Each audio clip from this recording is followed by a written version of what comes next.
I would like to apologize and explain to you, as it has been explained to your chief whips, that the delay has been as a result of the audio system, where they have a tripping line which they've been trying to find, and at the moment have not been so successful. So they had tried to isolate some of the things that are plugged in so that we can have at least the mics working so that we can continue with our business. We really apologize for that. It's something that we had unforeseen because all the preparations were done and tested and checked, but unfortunately, there's always something that sometimes can go wrong when you least expect. I hope members will accept our apology. Thank you very much. Now the Secretary will read the order of the day.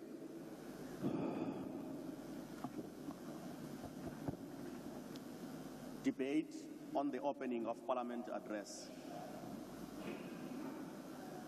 Thank you, honorable members. I've received a copy of the opening address of the President delivered at the joint sitting yesterday, 18th July 2024. The speech has been printed in the minutes of the joint sitting. I now call upon Honorable M. Dooley.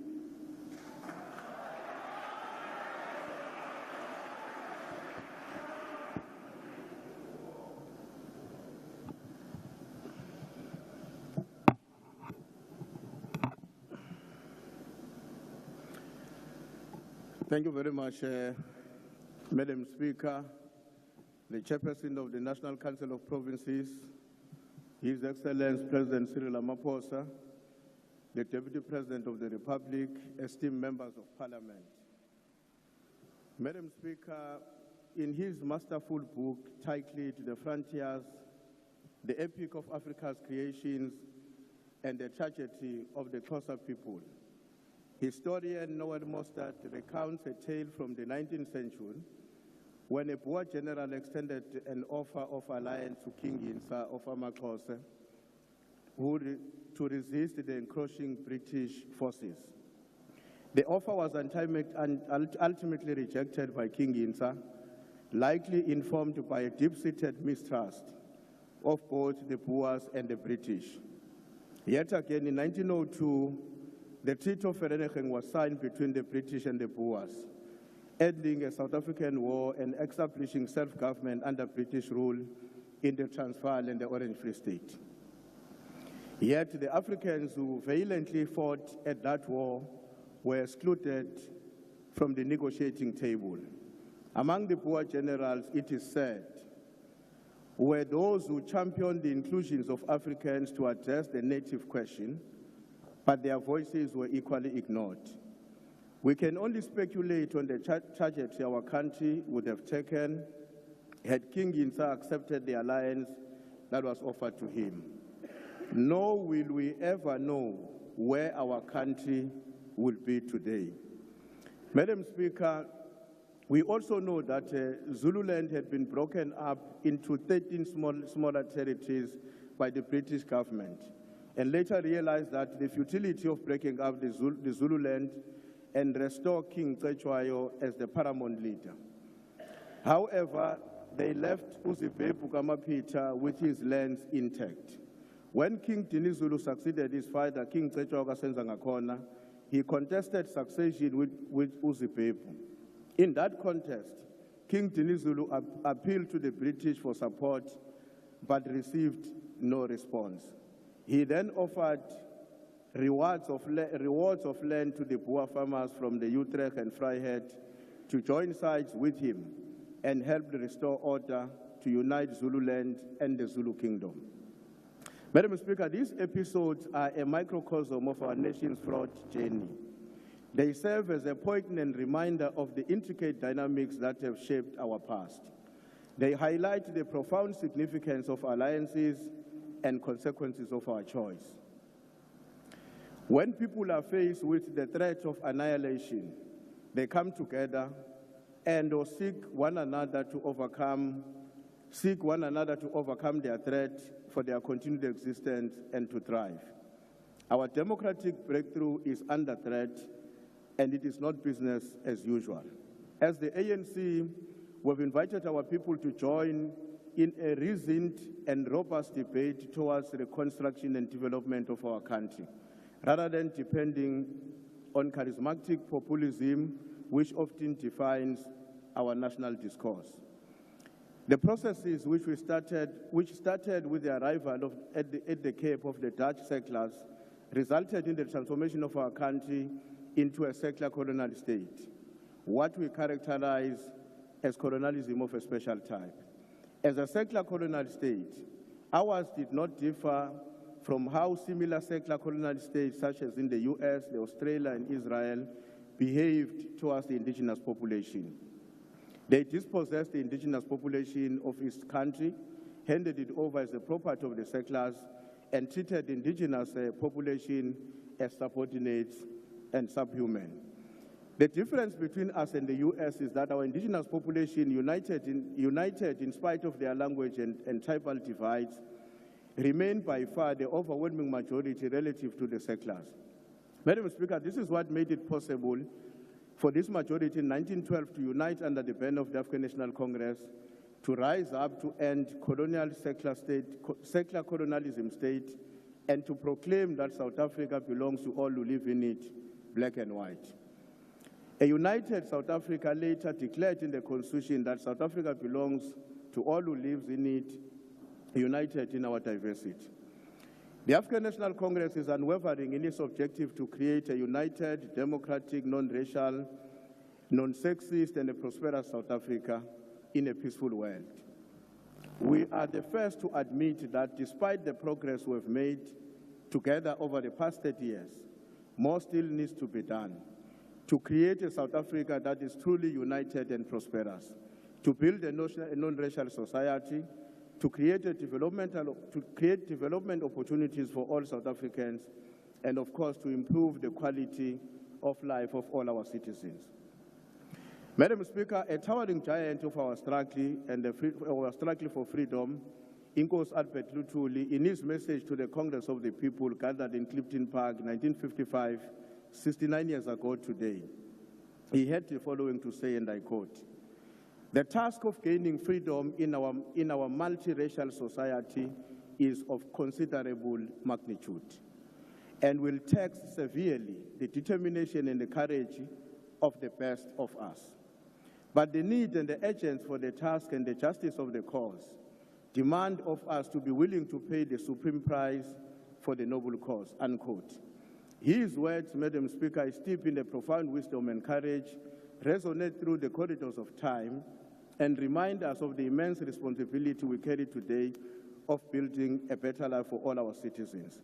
The outcomes of the 2024 national and provincial elections undoubtedly send shock waves throughout our movement, the National Democratic Movement, the continent, and the rest of the world, in which the ANC emerged as a party that is without the minimum 50% plus one of the support.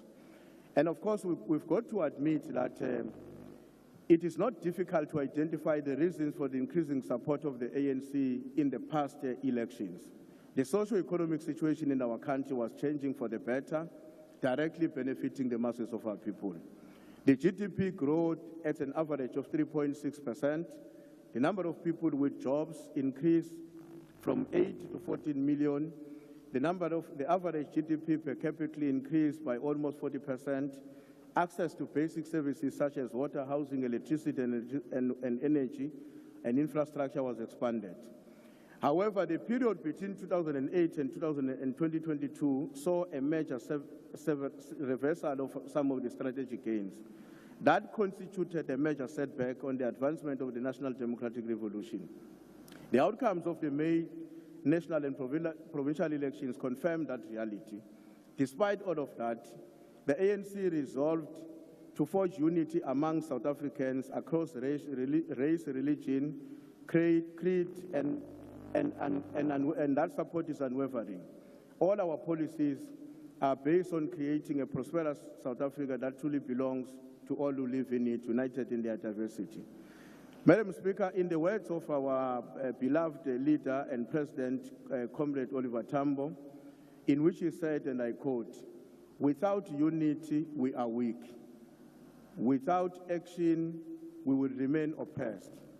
To move forward, we have to act in unity and unite in action," unquote. We truly have to act in unity and unite in action. The gains of our freedom and democracy must be defended, consolidated, and advanced to realize socio-economic rights as demanded by the Constitution of the Republic. We proceed from the understanding that our Constitution represents the genuine will of our people and their desire to build a better life for all, and therefore that as their democratically elected representatives, this is a task we can neither abdicate nor delegate. We need to continue to engage within our society, within and outside these chambers, to ensure that our society unites and strive to act in unity, consistent with the call that was made by His Excellency President Cyril Ramaphosa yesterday, that our country must converge in a national dialogue to determine our collective future. The ANC remains by far the largest party and has pulled together other parties to ensure that we continue the journey started in 1912 and consolidated in successive governments since 1994 to bring about national cohesion and stability to the democratic state and continued advance to the better life for all. This unprecedented experience is not a deviation from the National Democratic Revolution, but rather a fulfillment of its objectives aimed at building a united and a non-racial society.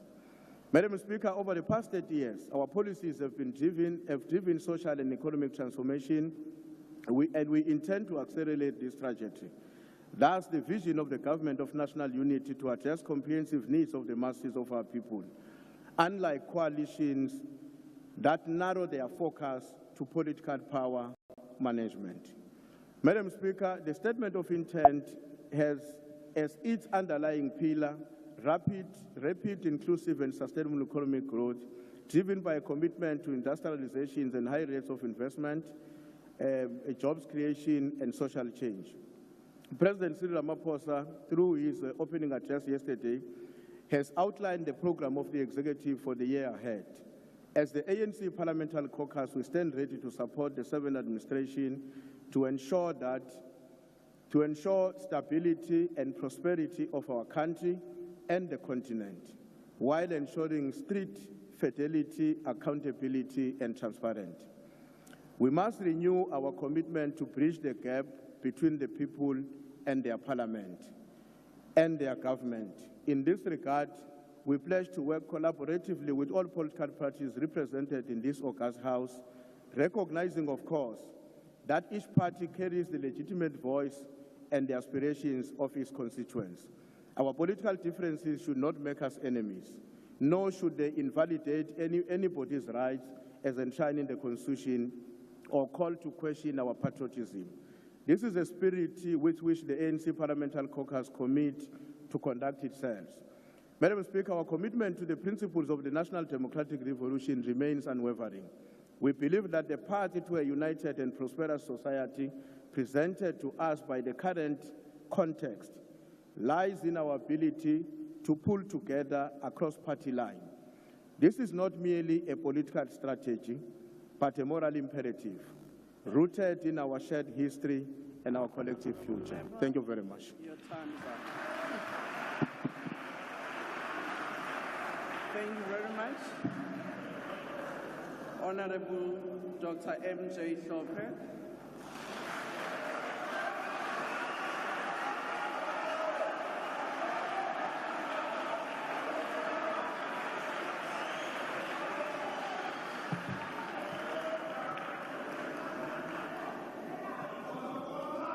Right. Thank you, Madam Speaker. In view of time constraints, I will simply say all protocol observed. Thank you. In view of time constraints, I rise here on behalf of Umkhonto weSizwe, the party which I lead in Parliament. and the party which was, I rise here on behalf of Umkhonto weSizwe, the party which I lead in Parliament, to respond to the speech that was made by the President last night. Our position is as follows. The establishment of the Government of National Unity is singularly a very cruel joke by the Ramaphosa faction of the ANC and the Democratic Alliance, perpetuated against the oppressed and downtrodden masses of our people. Our people are painfully aware that it would be impossible to create a united nation in South Africa unless the legacy of colonialism and apartheid was addressed. For a very long time, South Africans have been constituted by two nations, one black, poor, and economically disempowered and excluded, and the other white, rich, and in command of most of the means of production, material, and incorporeal resources and advantages of our society. These are not my words. These are the words of the former president, Thabo Mbeki. He uttered these words many years ago, and nothing has changed.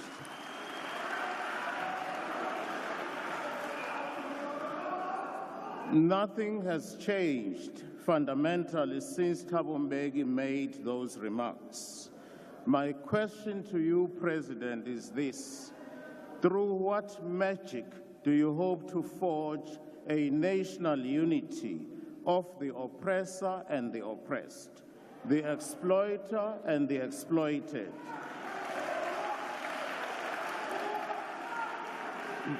The rich capitalists and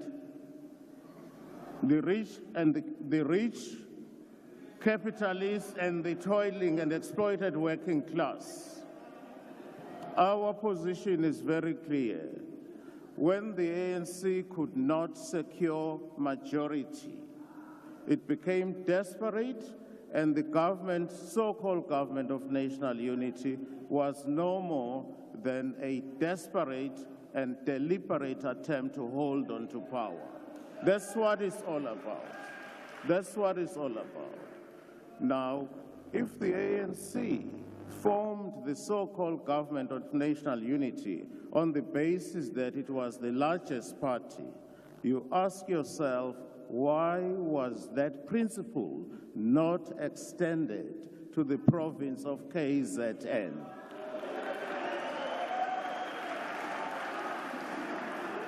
It is a fact that Umkhonto weSizwe won the province of KZN convincingly.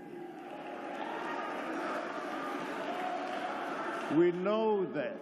That is a fact. That is a fact. Now, if there was consistency in the principle that the party which has the largest majority, one would have expected that to be done in KZN.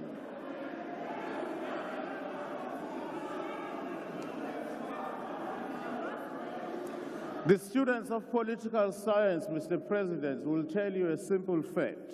You don't form a government of national unity when there is no crisis. A government of national unity is formed when there is a crisis. We had it in 1994 in this country. We had it in 1994 in this country because there was a crisis and we're emerging from apartheid. There is no crisis. The only crisis is that the ANC has lost the majority. Now, we understand why the ANC has lost the majority. And you know it too. What I find striking is this. There were so many parties that campaigned openly against the ANC. There were many parties that said they will never work with the ANC. But when they were offered blue lights, they suddenly fell in love with the ANC. Quite frankly, I respect someone like Minister Gayton McKenzie, whose views were always clear. He said he will work with any party, and he has been consistent in that regard. There are parties here which campaigned against the ANC, but when the opportunity to be on the gravy train came, they went for it.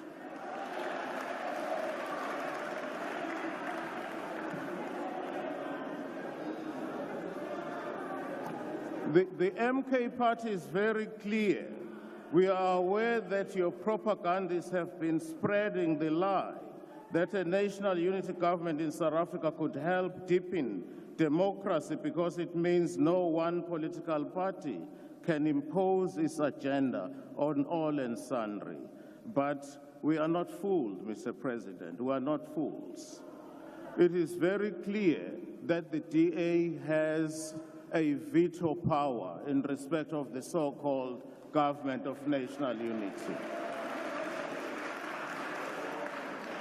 The MK party was excluded and denied participation in the sellout GNU because we do not agree with the ANC and the DA racist on many fronts.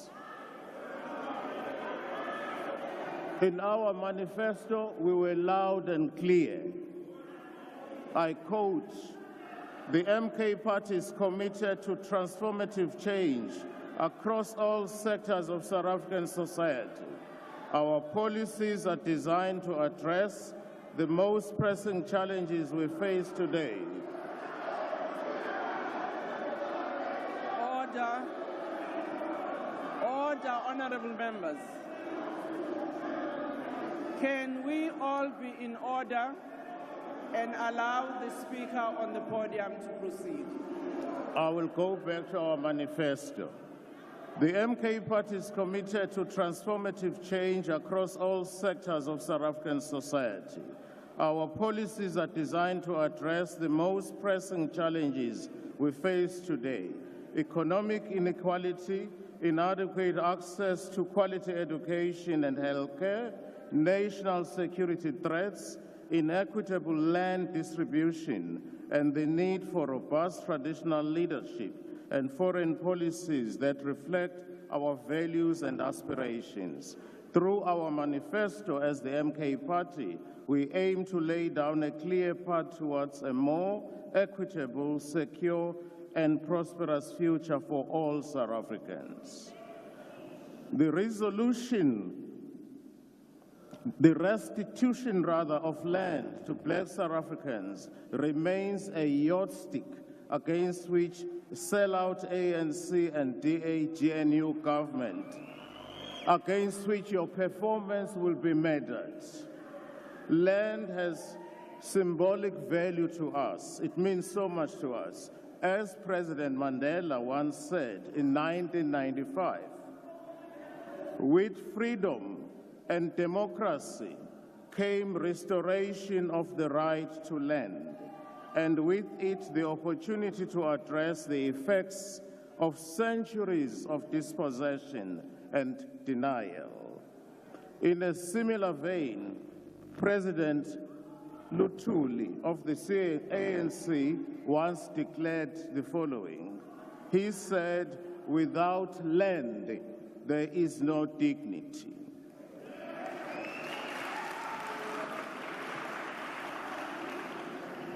Our own president, Umsholozi, said the following. He said the following, "Inkinga zethu zaqala ngesikhathi kufika abamhlophe kuleli. Bathatha umhlaba wethu, bathatha nomcebo wethu, bafika nomthetho wabo, bazenzela unothanda nje. Namhlanje asinamhlaba, namhlanje asinamfuyo, konke kwathathwa ngesihluku. Salwa silwela umhlaba wethu, asizange sivele siwanike abelungu." At this point, I want to recognize our traditional leaders who are here as part of Umkhonto weSizwe, because in Umkhonto weSizwe, we believe that the land belongs to the nation and the land belongs to the people. His Majesty, the King of the Khoi and the San people, Glenn Taiposh. His Majesty, King Dalinjebo Matutu.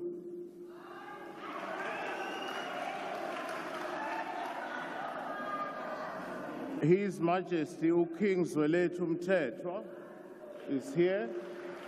And finally, our own President is a king, Ubabu Zuma.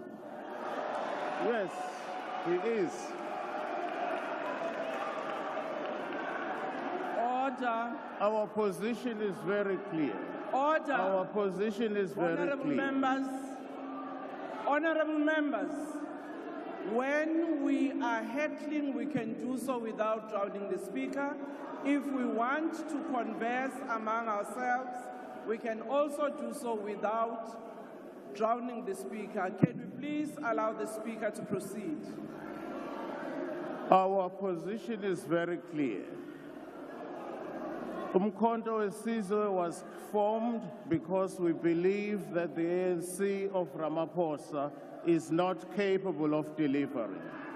It has failed dismally. It has failed the... Honorable Speaker, can you take a seat? Honorable Ndlozi, what's the point of order? Thank you, Speaker.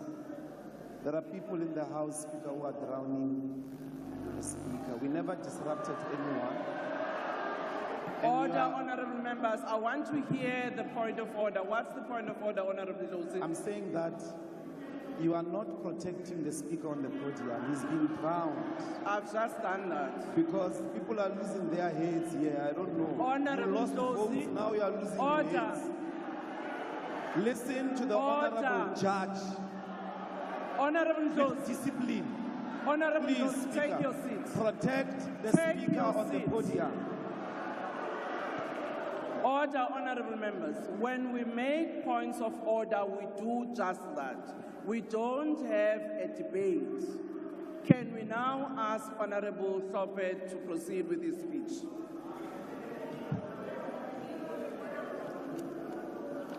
May I proceed? Thank you very much, Madam Speaker, and I'm going to proceed.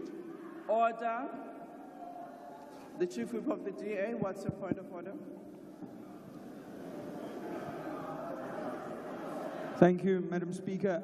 I believe during his point of order, the Honourable Ndlozi referred to the Speaker at the podium, the Leader of the Opposition, as Judge Hlope. I don't think that an impeached judge can be called a judge anymore. Thank you, Madam Speaker.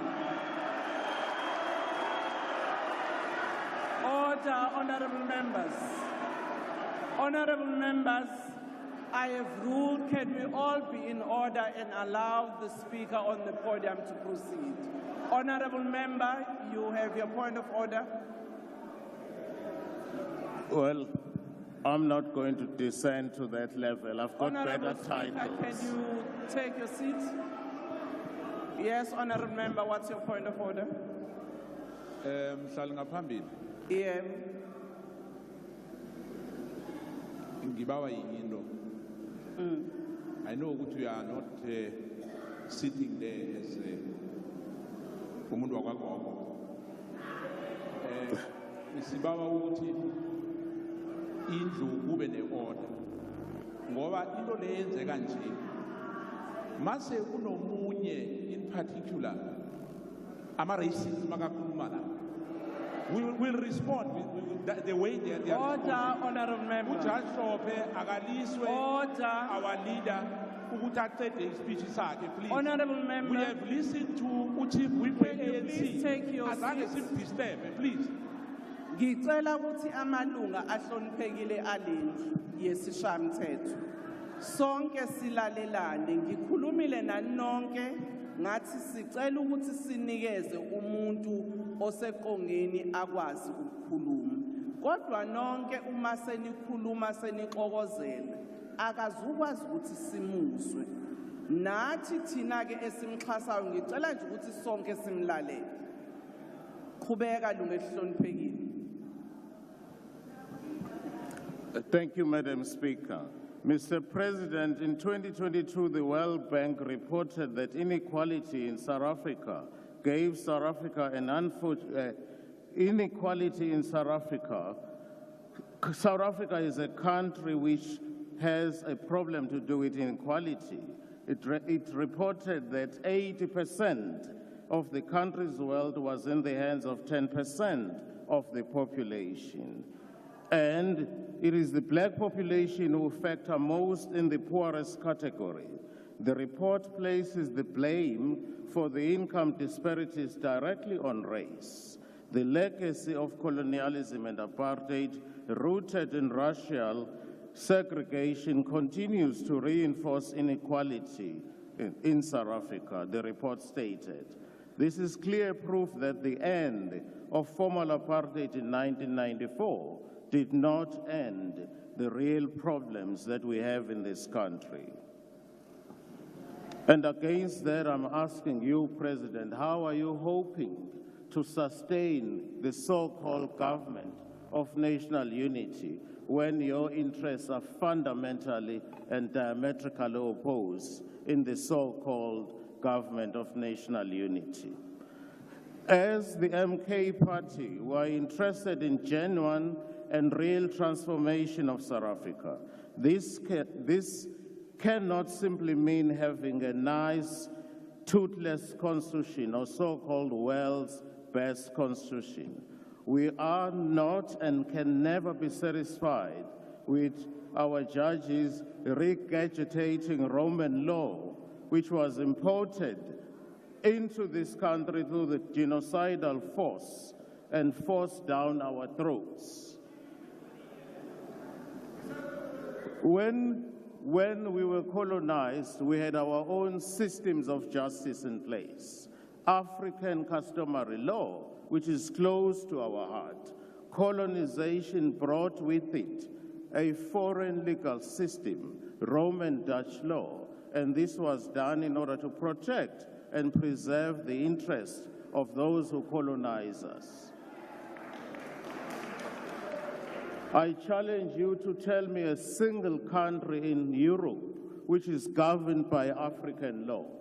A single country in Europe which is governed by African law. If you can't tell me, why do we allow Roman Dutch law, which does not reflect the views and the aspirations of the majority of the people in this country? Why do we allow that to be a system in place?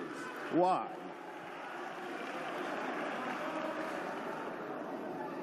The conclusion is inescapable that that legal system is there to preserve the interests of the privileged white minority in South Africa at the expense of millions of poor black people that we represent in this parliament.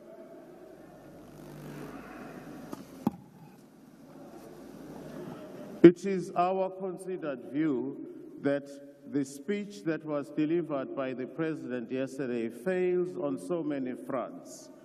The President mentioned building infrastructure in rural areas. I don't know when that is going to start. He has never done it before. What would make us believe that he would suddenly now focus on rural areas as a priority? Why would he suddenly do that now? You have never done it before, Mr. President. It is our considered view that if we want to bring about fundamental changes, we need to invest in infrastructure, particularly in rural areas.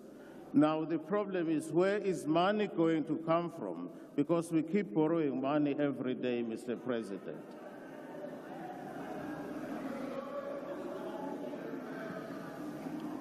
Our view is further that we need serious agrarian revolution in this country to turn things around in agriculture. We need agrarian revolution, which has been lacking. Rural areas in the main have not been taken seriously. Whilst, of course, the struggle continues for Section 25 of the Constitution to be amended. We are not apologetic about our stance. We remain firm. Section 25 of the Constitution must be amended. It is our considered view. Thank you. It must be amended to make provision for expropriation of land without compensation.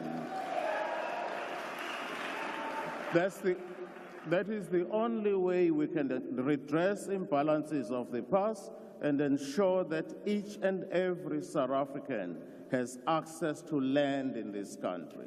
Once there is access to land, so many of the problems that we have will be dealt with. For example, there will be no influx control. We all know people leave rural areas because they are not developed. They are poorly resourced. They leave rural areas, go to big cities like Cape Town, Durban, Johannesburg, looking for better opportunities.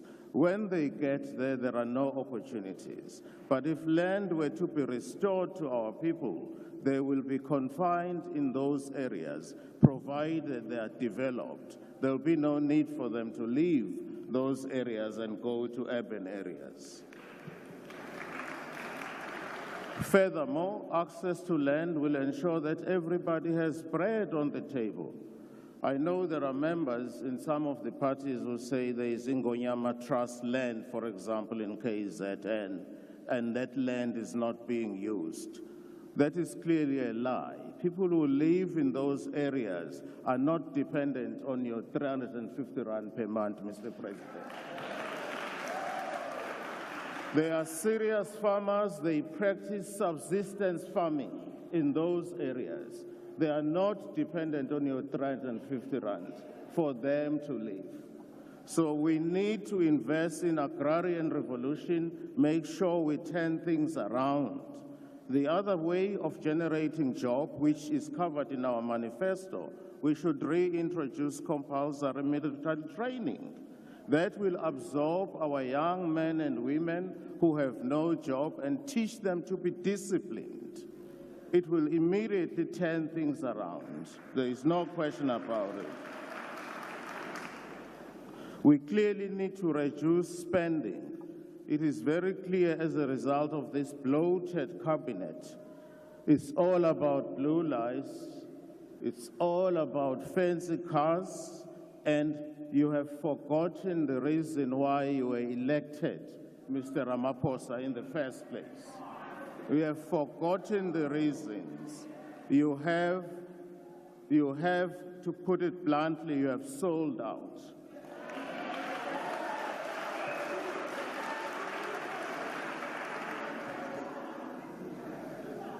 We in the MK will continue to fight for Section 25 of the Constitution to be amended. We will continue to fight for the improvement of the quality of the life of our people, particularly those who live in rural areas, who are by and large black, and I'm using the term black generically. Until those aspirations, we will continue to fight. We will do it in a peaceful and lawful manner. There are parties here, some of them are in government, in the government of national unity. I've heard some people, ministers, advocating the death penalty. That is unconstitutional, and nobody has said they are acting unconstitutionally. The death penalty was outlawed in this country way back in 1995. Now, to find a cabinet minister advocating death penalty without the Constitution being amended is ridiculous. Where we come from in the MK party, we will continue to act within the law, and it is our right as politicians to act within the law so that the law can be changed, so that it will benefit the majority of the people in this country. Until such time that Africa and Africans are free, the struggle will continue. And insulting us and howling at us or pretending that we are talking nonsense is not going to help. As long as the question of land is not being addressed in this country, as long as the question of land is not being addressed seriously, as long as we are being ridiculed, we will continue to fight. That is why, for example, we are challenging these elections results because they were rigged. They were rigged. We know as a fact that we won, certainly convincingly, even in KZN. We know that as a fact. Our results, our votes were stolen and given to certain people who are now comfortably. We will continue with the fight until such time that we get our land back. Thank you. Thank you, Honorable Steenhuisen. Honorable Steenhuisen.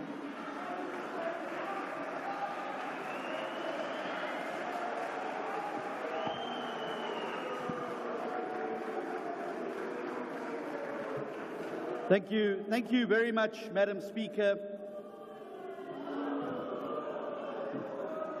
Thank you for that wonderfully warm welcome from the Hardy-Dar benches.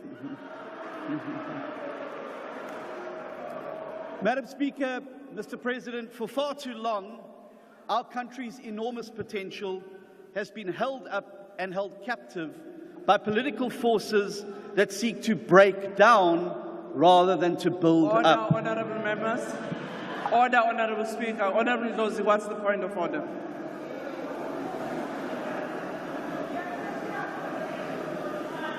What is the point of order? Sorry, Speaker, I was switching on the mic. No, I wanted, Speaker, respectfully to address this honorable member with his rightful title as a matriculant, seeing that there are confusions of titles today. Honorable This is a Ndlozi. judge.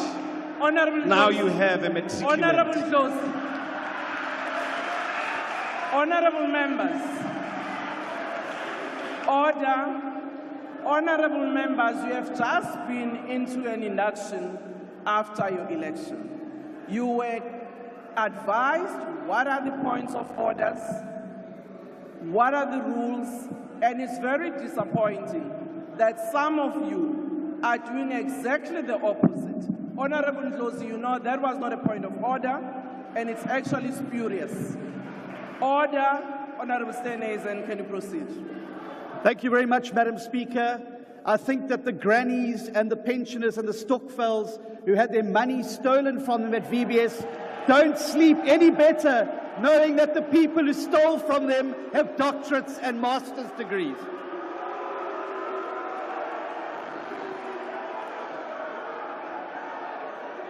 You see, time and time again, they've used populist politics and racial rhetoric to break down any attempt at building a consensus over the growth-enhancing reforms that our economy so desperately needs. They have done so deliberately because it is only by sowing division and preventing reform that they can keep institutions weak, keep the taps of corruption flowing, and stay out of jail for their many misdeeds.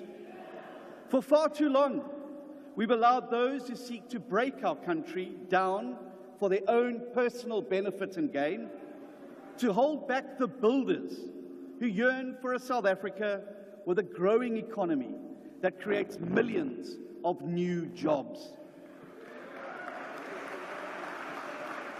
But the 2024 election, where the people of South Africa chose a new path by not giving any party a majority and forcing us to create a multi-party government, offers us the most important opportunity and the most powerful opportunity in recent history to overcome the suffocating grip that the breakers have held on our economy and society. The Government of National Unity is South Africa's chance to free itself from populism, division, and economic decline. This is our opportunity now to build South Africa into the prosperous country that we know it can be together. And that is exactly what the Democratic Alliance is going to do in government. We are in this government of national unity because we have said loud and clear that we want to build South Africa. We don't want to break South Africa. Last night, the President said, and I quote, "The government of national unity will pursue every action that contributes to sustainable, rapid economic growth and remove every obstacle that stands in the way of growth," unquote. In all of the portfolios where the DA is represented, both in the executive and in Parliament, we're already moving with speed to do exactly that. We have proudly answered the call, Mr. President, to serve South Africa first. And, Mr. President, the DA's Weaver birds are already eagerly at work. In agriculture, we are building a South Africa by partnering with the private sector to enhance biosecurity, extension services, international trade, and to turn the agricultural sector into an engine room of economic growth and job creation. In public works and infrastructure, we're exposing corruption and building the foundations to turn South Africa into a giant construction site that grows our economy. At Home Affairs, we are tackling the visa backlog that you referred to, Mr. President, and reforming the system to bring in the valuable skills we desperately need to build our country. In forestry, fisheries, and environment, we are unlocking funding to get the Just Economic Energy Transition Partnership to build the industries of the future. In basic education, we are restoring the dignity of our children by reducing pit toilets and building the skills of tomorrow. And in communications and digital technologies, we're building a new digital ecosystem to drive the modernization and digital transformation of our society. But it doesn't end there.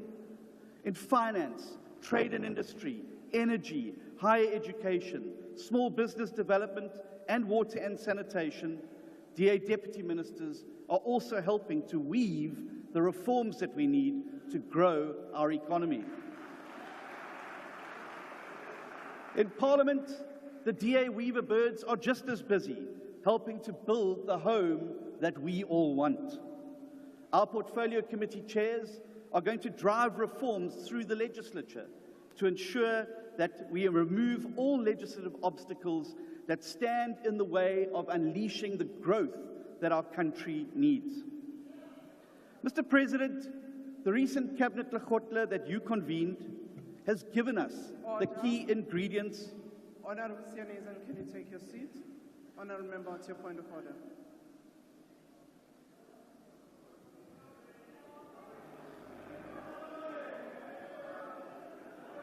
Madam Speaker, I'm Visvant Reddy from Mkonto Wesizwe Party. I rise in terms of Rule 81, and I seek your guidance, Madam Speaker, in terms of the Speaker's list. The Speaker that's on the podium currently, is he speaking on behalf of the DA or as the Minister of Agriculture? Thank you. Honourable Member, that is not the point of order. The Speaker's list, the members of the executive also belong to their parties. So that's not a point of order. Honourable Member, you can proceed. Honourable Sianezan, you can proceed.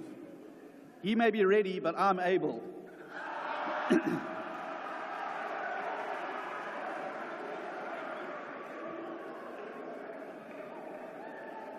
The Government of National Unity has identified the apex priorities to unleash rapid and inclusive economic growth, to create jobs as our apex priority.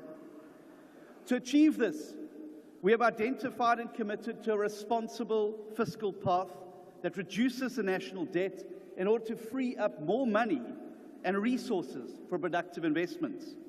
The planned review of the sectoral master plans to identify obstacles to growth emphasize and focus on our need for exports, slashing red tape, crowding in private sector investment, and these are the key ingredients that we need. We welcome the interventions to expand the basket of VAT-free goods so we can put food on the tables of more South Africans at a cheaper price. Specialized policing units to fight violent crime and the construction mafias. These policy changes are some that the DA has long advocated for, and we believe they will make a meaningful impact on our people. Now, while the Government of National Unity has met the requirement for sufficient consensus outlined in the Statement of Intent, some key matters of economic policy and other issues around how we deal with problems going forward, it is important to acknowledge that there are still some areas of divergence that require attention. This is a natural feature of any multi-party government anywhere in the world. For example, the need for universal access to basic health care for every citizen, regardless of the economic status, is important. And there are some discussions going on about the best way to achieve that, to ensure that we can fast-track it. The same goes for the Basic Education Laws Amendment Bill. However, in all of these areas of divergence, which are natural when you bring 10 parties together, I am convinced that we can find a way forward. It will be requiring us to be honest and diligent about where these differences exist and to work in good faith with one another to find solutions in the best interests of all of the people of South Africa. Honourable Speaker, if this Government of National Unity succeeds in delivering on its apex priority of growing the economy and creating jobs, then the builders will defeat the breakers once and for all. And this is because if we rapidly expand growth and job creation, we will diffuse the populist tinderbox that the breakers continuously exploit for their own gain. Let me tell you right now that the single greatest fear of the breakers in this House is that the Government of National Unity succeeds in growing the economy and making South Africa a better place. The greatest fear of the breakers is not that South Africa fails. It'll suit them just fine. If the country goes up in smoke, it'll fuel the politics of division and hatred upon which they thrive. No, the breakers' greatest fear is that South Africa succeeds and our people prosper. Because if that happens, it will destroy the foundation upon which the breakers have built their ugly politics of resentment and populism. But the choice between building and breaking is not ours alone. The creation of the Government of National Unity means that every South African now stands before an important choice. Who wants to be a builder rather than a breaker? And we need those citizens who want to be builders to strengthen the Government of National Unity's hand. To be clear, the Government of National Unity will not be a kumbaya chorus. No multi-party government ever is. And if you've seen successful weavers' nests, you will know quite clearly that things do get noisy from time to time. But this GNU represents the broad interests. And the truth is that the builders in our society have to make this government work, because the parties who sit on the opposite side of the GNU want to break South Africa beyond all repair through their looting, their populism, their Gupta selling out, their VBS looting, and their violence. And so to every South African, I say now is a time for the choosing. Are you a builder or are you a breaker? Order, honourable members, what is your point of order? No, Chair. Let me just clarify it first on your table. Is that a point of order? No, it's not a point of order. What is the point? Let me. Order. I just want to check if Mr. Steenhuisen, does he really understand what he's saying? Honorable member, that's not the point of order. Thank you very much. Honorable Steenhuisen, can you proceed? Honorable Steenhuisen, can you proceed with the speech? When you drive north from here, you will find a magical part of South Africa known as the Kalahari. When you get there, you know that the most successful weaver nests are the ones where as many birds as possible work as hard as possible to build and protect their shared home. And whenever they see a boomslang coming in there to try and steal the eggs, they work together to sound the alarm and protect their home. And so it must be for South Africa. To the breakers, to them I simply say that even the wiliest boomslang doesn't stand a chance when 60 million weaver birds unite to build and defend the home that we love. And that is exactly what South Africa must do now. South Africa, are you a builder or are you a breaker? Order. Thank you very much. Honorable Mantashe.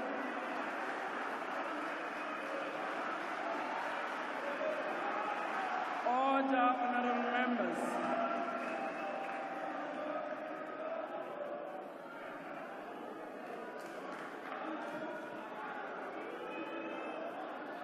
Order, honorable members.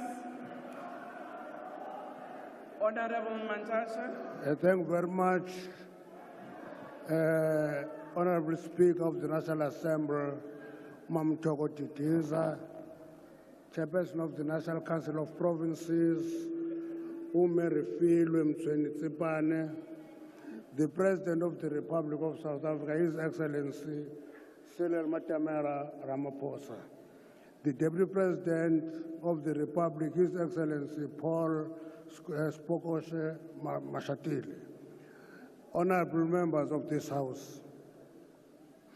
We start this debate with a big temptation to engage one another on peripheral battles and imagined battles, rather than focusing on the task at hand. And we have chosen not to succumb to that temptation, Honorable President, and not to play to the gallery, but opted to engage on real important issues. Honorable Mantashe, can you take your seat? What is the point of order, Honorable Johnson?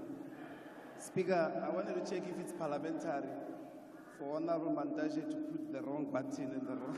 Order, honorable members. Order. Honorable Josie, can you please... I'm protecting the dignity of GNU now. Honorable Josie. Honorable Josie. Honorable members, can we take ourselves seriously and each other seriously too? This is an important debate, and I don't think it is an honor for each one of us to actually cast aspersion or to actually impugn on another person's character. Honorable Mantashe, you can please proceed. Okay, thank you, Honorable Speaker. Thank you, Honorable Ndlozi, for helping me out. Thank you. So the real challenge facing us in this House is to put our heads together and find lasting solutions to massive problems facing our country. Shadow boxing is not a helpful approach to that. It's better to be in the ring and battle on real issues. It is in this context that I will focus on one apex priority that the Cabinet of National Unity has announced by the President. I'm focusing on the inclusive economic growth and employment creation. That is quite important. It's a burning crisis for the country.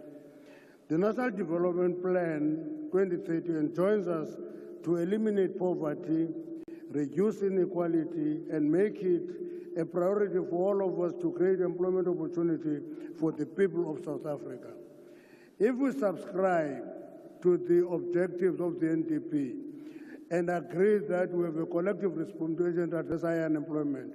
We must therefore put our heads together and come up with formula that will work and ensure employment is created. To this end, I'm going to focus on the primary sectors of the economy. Primary sectors of the economy are important in the sense that it is strong primary sectors that will ensure that there is sustainable secondary and tertiary development in the economy. So those primary sectors are mining, agriculture, and petroleum. Those are primary sectors of the economy. And therefore, in our view, we need to deal with them, address them decisively to set a foundation for secondary and tertiary economic development in the country. And then we must also respond to the outcry of our people that our jobs are being taken by foreign nationals. It's a cry. It is not getting the right interpretation. The reality of the matter is, it is the bottom end of the labor market that needs our attention. For example, we support the visa regime as envisaged to attract skills and investment into the economy. We support that fully. But we say it should be complemented by us paying attention to the fact that at the lower end of the market, we're not paying attention. And that is where the employment crisis is. In other words, we make the point that it is not xenophobic to say, please protect sectors that do not want complicated skills. That will be your hospitality. It will be your hospitality, it will be your farm work, it will be your construction. And I'm sure people who took time to monitor the George crisis and disaster, you will know that it exposed our laxity in dealing with construction sector as a sector. And the attractiveness of employers is that those sectors, it's easy to invite anybody at substandard wage rates. And it is this government that has a responsibility to deal with that issue and monitor it. Now, every time I go to a restaurant, I won't mention the names because I normally say it's upmarket when it is not in the upmarket.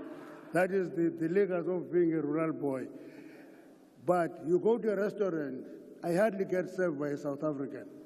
We can't accept that. You go to a farm, including shepherds and actually people who look after livestock in rural areas are attracted from the neighboring countries. And we say we have an unemployment crisis. We must deal with that issue.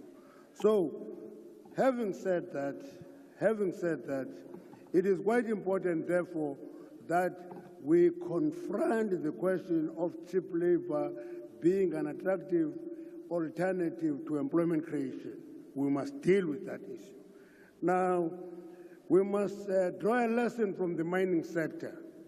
It's a sector I worked in, which used to have 70% of its workforce from the neighboring countries. Today, that portion is less than 20%. And there is a process that took us to that stage, and that process can be used as a lesson to educate us in dealing with challenges facing our society.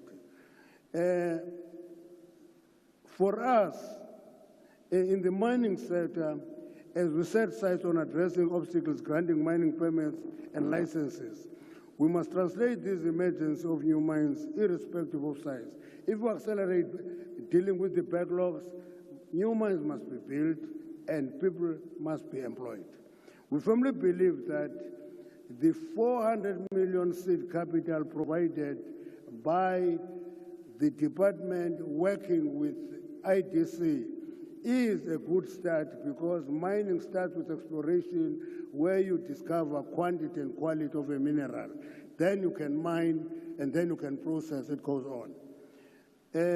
And linked to this is the question of supporting the artisanal mines. We're going to go to the many financial institutions and companies to support that initiative where we train artisanal miners. Many people ask me, what is an artisanal miner? I say it's a miner who uses chisel and hammer to mine. That section of the workforce is going to deal with a problem which attracts illegal mining, sterilizing marginal deposits of the mine. And therefore, those must be used to expand the labor base of the mining industry. Honorable Speaker, our country is endowed with petroleum deposits that are not yet exploited. We appeal to all South Africans to appreciate that our quest for exploration of oil and gas deposits is not a nice to have. It is important to turn around the composition of our economy, and therefore that will translate into the growth of the economy. And it will require another additional intervention. Let's deal with foreign-funded NGOs that block exploration of gas and oil, because that is blocking economic development. And we must confront it and deal with it and allow that. That doesn't mean we are not serious about responsible mining and exploration. Do that, but don't block development, because employment is a function of economic growth and development. So we're making that submission. The justice system must also look into that reality of a view to find solution to these cases up in court, because they go to court. NI, which moved to Cote d'Ivoire, was taken to court 67 times. It packed their suitcases and went to Cote d'Ivoire and made huge discoveries of oil in Cote d'Ivoire. Let's deal with that. So the justice system must accelerate the process. We must therefore accept unreservedly the need to responsible mining and petroleum exploration. That is conscious preserving the environment while accelerating development. Beneficiation is an issue that has been in our vocabulary for many years, and it is time for it to be implemented practically. Beneficiation, sometimes a nice word, but its meaning is value addition. We must not export raw commodities as they are. We must add value here and not export jobs. But there are interventions that must be done. There are interventions that must be done there.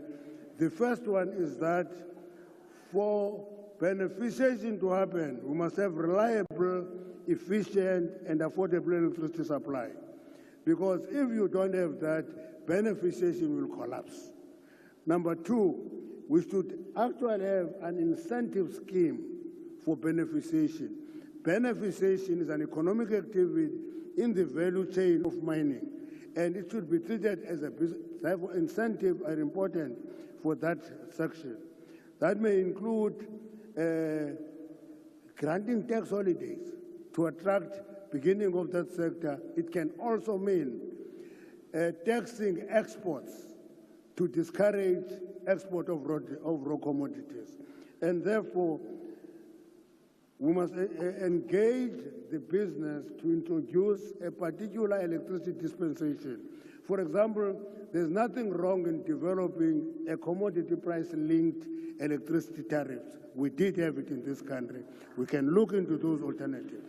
Now, as we address the question of unemployment and develop framework for inclusive economic growth, we should bear in mind that involving black South Africans in economic activity is not a favor. Okay? It's not a favor. It is a necessary intervention, because for many years South Africans were not active in the economic activity. Therefore, the question of black economic empowerment and affirmative action is a necessary intervention in the economy. Now, access to land, I'm not talking the same way as Honorable Shope, no, not the same. But the point I'm making is access to land is a capital asset for economic activity. Therefore, it is going to be important for us. Thank you very much. Thank you. I now call upon Honorable Malema.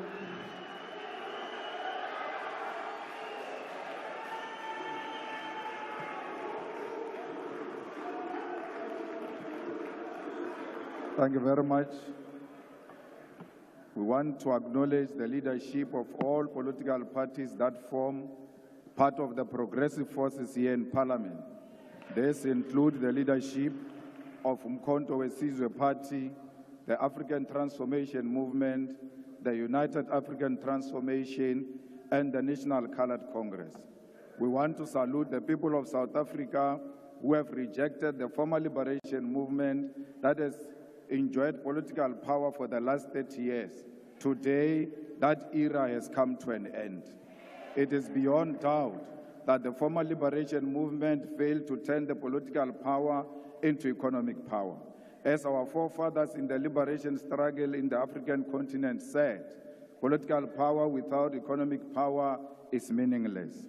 Mr. President, you indeed spoke like a badly wounded buffalo yesterday. You spoke like a given-up soul. Nothing inspirational came from that tired speech yesterday. You didn't speak like a person who declined electoral support with 17% to less than 50%. How on earth do you repeat a Sona speech that made you lose elections? You were saying to South Africans yesterday, in so many ways, that you learned nothing out of these historic elections to an extent that you want to continue business as usual. We grew up being told that some of you were collaborators, but we gave you some benefits of the doubt. It was said in this house that you personally wrote a letter to the apartheid police accusing your fellow comrades of planting communist ideas in your head, and we refused to believe that story at that time.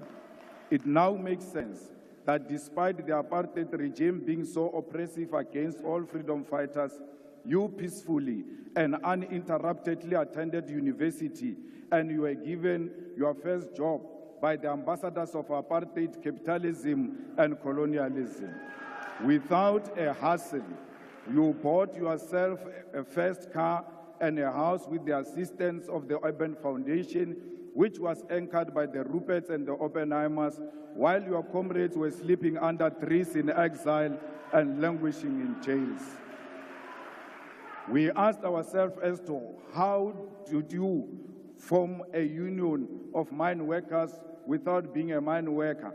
Can't you know? You were the conveyor belt between the workers and the super exploitative mining capitalists in South Africa after the Oppenheimers and Anglo-American had concluded that the mine workers must be organized. Our elders in the struggle have made allegations before in this house that throughout the struggle against apartheid, you were insulated from any form of arrest and harassment by the apartheid system. Towards the end of apartheid, you shockingly placed yourself at the center of the negotiation for the end of apartheid. No one knows how you arrived to be at the center of the negotiations of our liberation. It now explains as to why so many compromises and capitulations were made, leading to a situation where economic power remained in the hands of the white minority. Malema, can you take a seat? There's an order by the Deputy Chief Whip.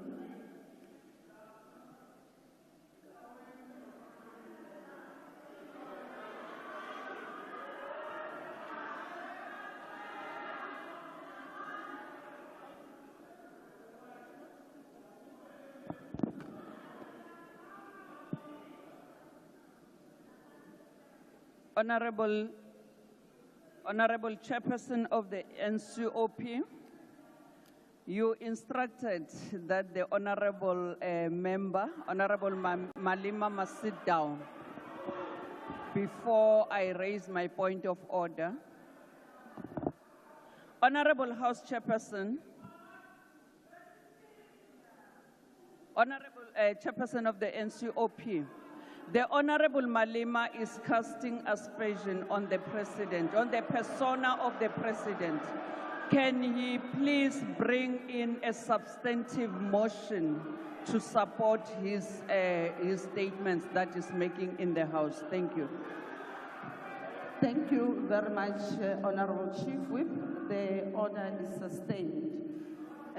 Rules does make provision that if the member imputes improper motive against another member, you may do that by way of a motion, and therefore that has to be substantiated. And therefore, Honorable Malema, can you then proceed with your speech? I see there's another point of order that's been raised on DA. Withdraw what?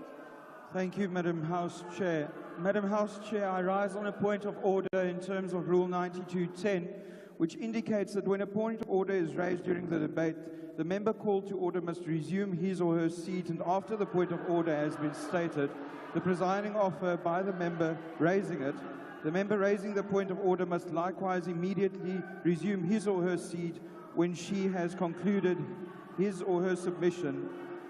Madam House Chairperson, can I just get clarity on the fact when the Deputy Chief Whip of the ANC raised the point of order, the member at the podium remained standing, and I would just like your ruling on that. Thank you. Honorable Malema, we have requested that you take your seat, but despite that, you did. Thank you very much. As I have ruled on the previous order, that was raised by the Chief Whip, Honorable Malema, can you take your podium and apologize on what you've just said?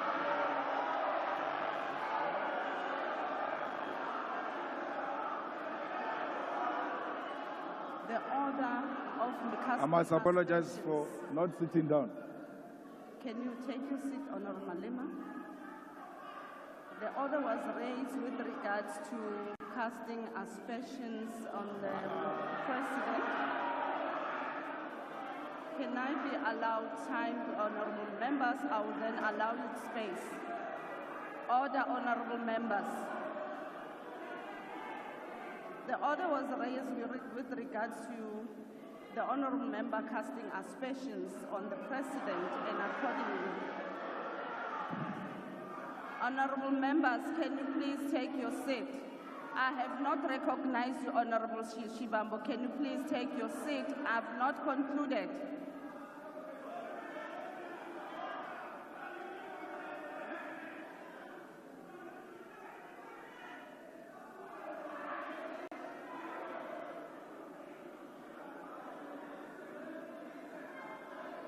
Honorable member, can you allow me please to conclude?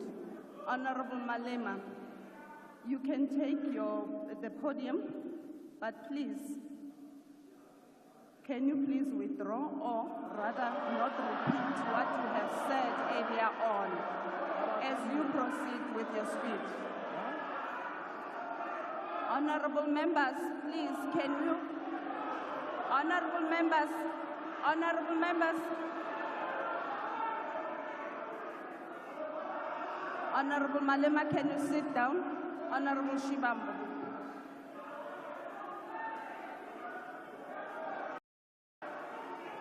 On a point of order, House Chair, we are going to forgive you because you are new, you don't know the rules of this parliament. When a point of order is raised, you must specify the rule and the specific sentence or a phrase that you say this is a violation of the rules of the National Assembly. What the Commander-in-Chief is doing is to give a political characterization of a phenomenon. That is a point of debate. It's not casting aspersions. How else do we deal with political questions without giving context to what got to transpire to where we are now? Where else do we say that except here in this parliament? You can't suppress political debate because of your misinterpretation and misunderstanding of the rules. Please allow the speech to finish.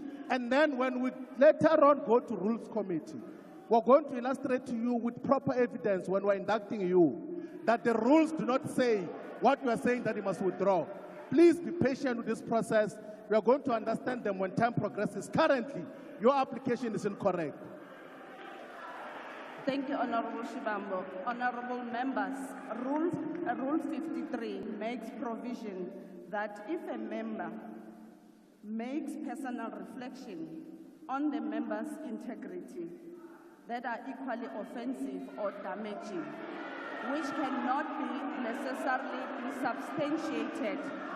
Therefore, that should be done by a way of a motion so that a member can substantiate what he's been saying. At this point in time, Honorable Malema has cast aspersion against the President, which needs to be substantiated accordingly, and therefore the order remains sustainable. Honorable Malema, as you proceed with your debate, can you kindly refrain from making such aspersion? Thank you very much. You may proceed. I must proceed. Thank you very much. It now explains as to why so many compromises and capitulations were made, leading to a situation where economic power remained in the hands of the white minority, leaving black people with meaningless political power. We can today confirm that it was pure infiltration by forces of darkness. When it was clear President Mandela is not going to make you the first deputy president of the democratically elected South African government in 1994, you threw tantrums and even boycotted his inauguration.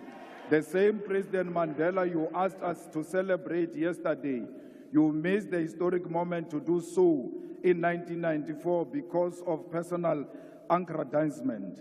Like many people in South Africa, I stood here in this house and said we will give you the benefit of the doubt, believing that the allegations against you of being a collaborator might not be true. I will tell why I'm giving you this personal account. It is necessitated by your activities, actions, and decisions over the past weeks since the electoral defeat of the former liberation movement, which demonstrated clearly that in the battle against neo-apartheid and neo-colonialism, you chose the side of the oppressor like you did in the past, yet pretending to be with us, the oppressed people.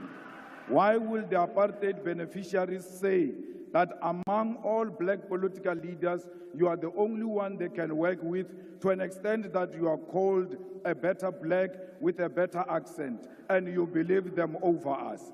They call us criminals who must be arrested, whether we have committed any crime or not, because we disagree with them politically, and you believe them over us. Your own brothers and sisters who come from Shawela and Venda with you are today looked down because of you. You have committed to be a representative of the oppressor.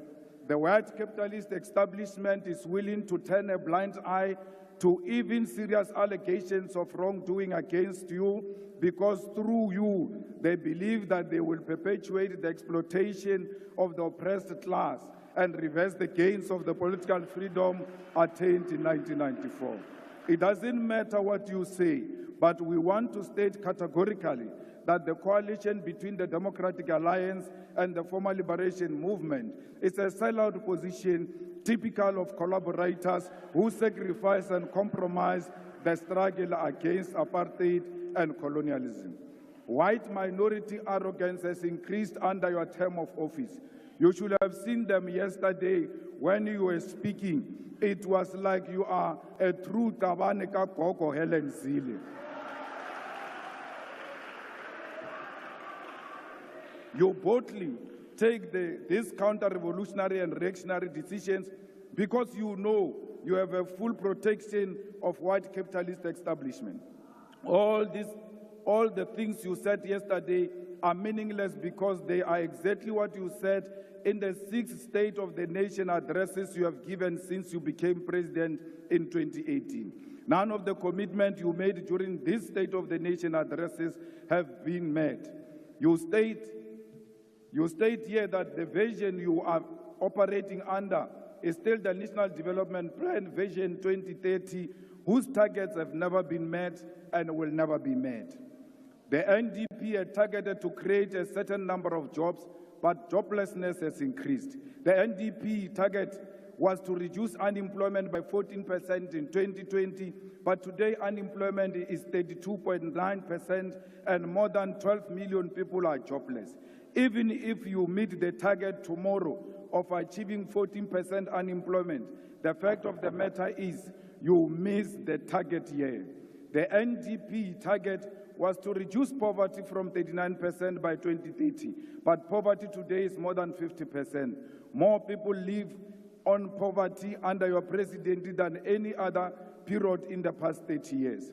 The NDP target was 10% of the GDP for infrastructure investment, but between 2010 and 2022, public sector infrastructure investment was not more than 5.8%. The NDP target was to grow the economy by an average of 5.4% for it to be practical to achieve any of the NDP goals. But in the past 10 years, the economy has not grown by more than 2%. Mr. President, yesterday you shocked all of us and will never recover from that shock. You said nothing about international relations while we are living in a world defined by shifting global balance of forces. The West, under the guidance and protection of the United States of America, is agitating for a world war, which will be defined by recolonization of the African continent and the global South. And you never said anything about that. There is an ongoing aggressive war by apartheid Israel over Palestine, and you never said anything about that because your coalition partners are all fanatics of a Zionist apartheid Israel. Shame on you that you said nothing about the genocide committed right in front of us because Ramaphosa. You chose glory over the dying children and women of Palestine because you are scared to offend your coalition partners. President Mandela, a close friend of President Arafat, who you said we must celebrate yesterday, should be turning in his grave. The trade embargo against Cuba is still intact, and despite the fact that Cuba played a role in the struggle against apartheid, you never said anything about that. There is instability in the Democratic Republic of Congo, and South African soldiers are dying in that war, and you never said anything about that. There is a real threat of instability in the entire SADC region, and you never said anything about that.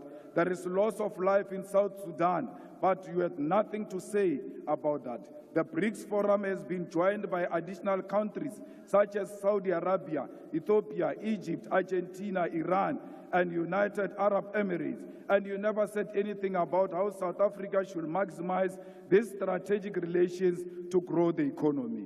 The North Atlantic Treaty Organization, NATO, is agitating for a world war through its admission of Ukraine into NATO alliance, and you never said anything about that.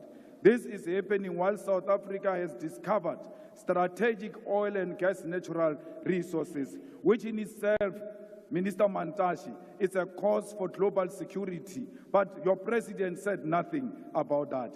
Even if the global balance of forces does not matter to you, there is nothing tangible you said about the high levels of crime happening in South Africa. In the past year, South Africa had more than 27,000 murder cases, and you never said anything about that. Are we being handed over to the imperialist takeover as South Africa? Mr. President, there are more than 300,000 students who have passed and attained their certificates, diplomas, and degrees, but all universities and universities of technology, huge amounts of money. We must cancel student debt and introduce free decolonized education now. You claim to have created 2 million jobs through your presidential employment stimulus, but there are no additional 2 million jobs that were created since you took office in 2018. And if you want to argue this point, go and argue with Stats SA.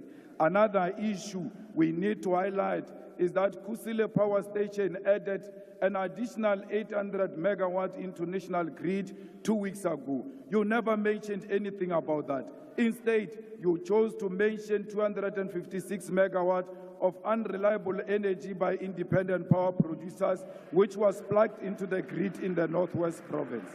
This is an evidence that in addition of selling fictional buffaloes at Palapala, you are also a salesperson for independent power producers. These independent power producers were at the center of why South Africa experienced perennial load shedding for years until 2 months before the elections. The land which our people desperately needed for human settlement, agriculture, public service, and business was left in the hands of the oppressors.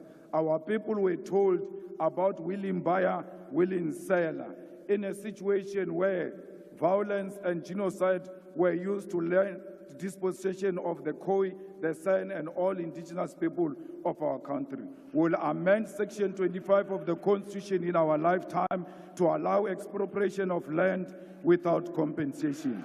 South Africa, our country, is being traded. We, the progressive forces, need to constitute an alternative radical agenda. Let us do everything in our power to rescue our country from being traded on a silver platter. We call on all workers' movement, civil society, religious leaders, and traditional leaders to reject this grand coalition led by DA under the pretense of the so-called government of national unity. We, as the EFF, will not form part of a factional and a decoy of the so-called national dialogue, which happens after the government has already committed budgets and programs to this agenda. We are not in the business of talk shows. We are in an agenda to realize through economic emancipation of our people, and no matter what it takes, we will never associate with the collaborators and the sellout agenda of the establishment. Nonyana Paku Paku ibialile tiyi ari chushike maru a utla bosile motho wa o ba le matric wo a sankang aba subjected to a peer review comes here and calls us VBS looters. I understand the mind of a rat will not comprehend that is actually sitting with VBS looters themselves in the government of national unity. The same matriculant is a beneficiary of the loot of 20 billion of Steinhoff that was invested by public investment, by PIC. No amount of nonsensical threats of arrest can silence us. Not even death can silence us, because Mama Winnie Madikizela Mandela's voice has multiplied. Ours is a generational mission. We shall overcome. Victory is certain.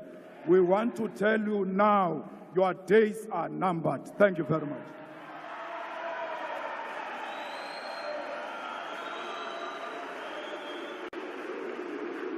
Order, honorable members. I now call upon the Minister of Cooperative Governance and Traditional Affairs.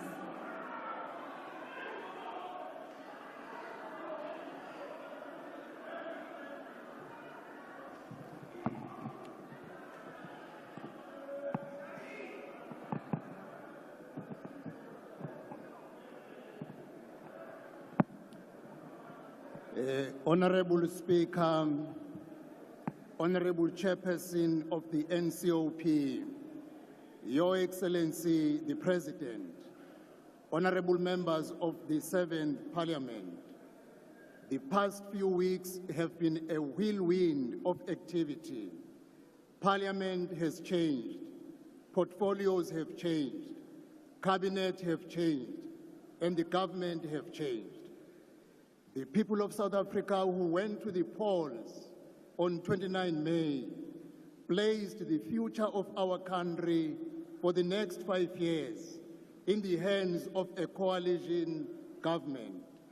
Up front, I must declare that the IFP is committed in making the government of national unity stable and successful, for it is the result of the will of the people of South Africa.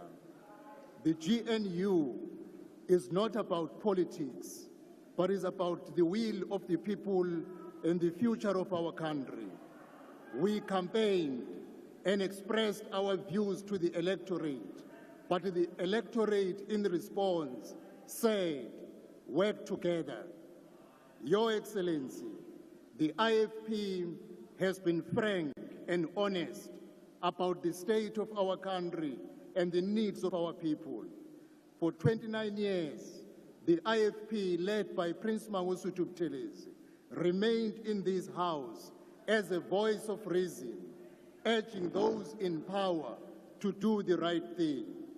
The late Prince Mangosuthu Buthelezi, whether he spoke as a leader of a constructive opposition or as a minister of cabinet or as an acting president of the Republic, he taught us in the IFP of the duty we have to speak loudly on behalf of the people. We will continue to play that role constructively in the GNU for the good of our country. The GNU is a bold and necessary step in the right direction. We have repositioned South Africa to embark on a journey of rebuilding herself and the future of our generation and the generations to come. The real work of changing the lived reality of every South African must proceed with utmost haste. The change that voters demanded needs to be practically seen, felt, and experienced in the next few months.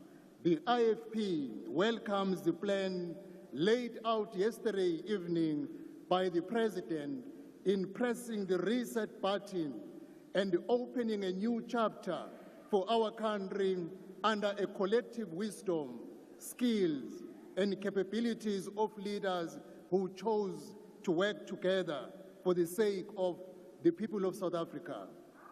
The IFP welcomes the position taken by the President about a review of the municipal funding model to ensure that municipalities can become fully functional.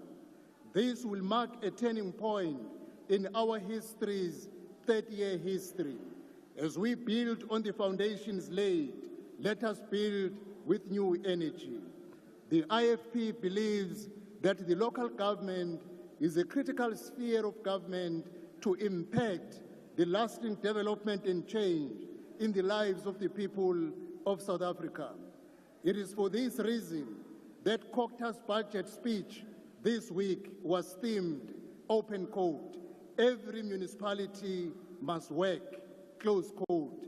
As the Minister of Cocta, I am determined to see all municipalities receive the administrative, technical, and financial support needed to become viable, able to deliver, and able to maintain the infrastructure, because that is what is mandated to do. I also thank the President for his commitment to appoint the political champions of the district development model to fast-track the one-plan solution. With the DDM institutionalized, champions working tirelessly, and Cocta playing its role, we will ensure that every municipality works.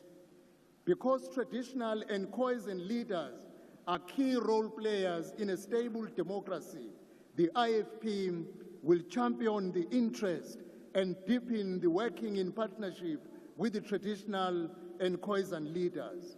Honorable members, climate change has placed us in a challenging times. Disasters are happening in rapid succession, necessitating a new approach to disaster management that is proactive, less bureaucratic, and timeous. The IFP is committed to the continued development of a new approach in dealing with disaster management. This week, I undertook assessment visits to areas in the Cape Metro and KwaZulu-Natal where communities have been devastated by floods and fires. Our deepest condolences remain with all who have lost loved ones in these disasters. As the Line Foundation Minister for Disaster Management, I gained clear insight from these victims into the needed interventions, enabling us to engage with communities, with multiple departments, putting together solutions. The government of national unity Minister, can you please round? must be revealed as a responsive, empowering force for good. It must work, as the IFP has always done, hand in hand with the people.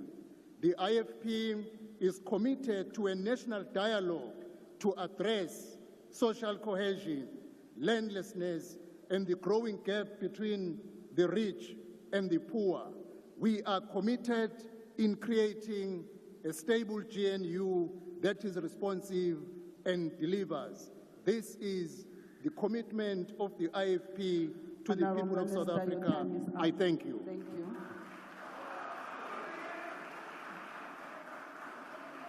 And now upon Minister of Planning, Monitoring and Evaluation.